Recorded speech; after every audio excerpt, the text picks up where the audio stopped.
आज ऋषपंचमी स्पेशल आहे। तर या अशा भाज्या आहेत, आपण बारीक बारीक कापून घेतलेल्या आहेत आणि फक्त मिरची आणि पाण्यावर, आणि मध्ये मी कवळ्याची व्हिडिओ काढलेली, ती ह्याच्यात ऋषपंचमीला ही स्पेशल टाकली जाते नैवेद्यासाठी। अशी ही भाजी आता आपण तयार करणार आहोत। वापरायचे हे पाणी हे उकळते, त्याच्यामध्ये आधी आपली भाजी टाकून घेते, घेऊ त्याच्यात आपण हे गवार, चवळी आणि घेवडा,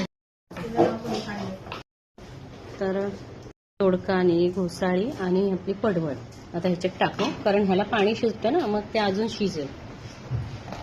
आपली दोडकी आणि पडवळ टाकलेलं पण शिजलेलं आहे। आता आपण भेंडी, मिरची आणि काकडी हे टाकूया मस्तपैकी, थोडंसं हलवून घेऊया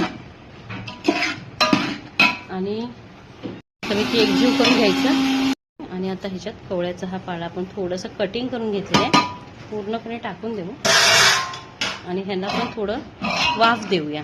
नंतर एका बाजूला खीर बनवतोय बासमती तांदळाची, तर चांगल्यापैकी मऊसूत भात शिजलेला आहे। थोडासा गूळ टाकतोय आपण त्याच्यात, असं गूळ टाकलेलं आहे आणि तो आता एकजीव करून पुन्हा याला शिजवूया। आपण त्याच्यात थोडंसं चिंचेचं खोल टाकते, आपण तर गूळ वितळून ह्याच्यात दूध टाकलेलं आहे। खीर आपली रेडी होते, जरा बॉईल होऊन घट्ट होते, मऊसूत शिजलेली आहे।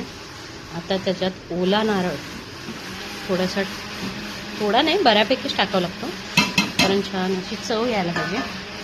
तर इतकं सुंदर सुटलंय ना, मस्त गावची आठवण येते। ती आपली झाली आहे रेडी ऋषपंचमीची भाजी, सुंदर अशी गरम गरम आहे म्हणून वाफ येते, पण बघा चांगला रंग पण बदललाय, तयार झालेली आहे। बाजूला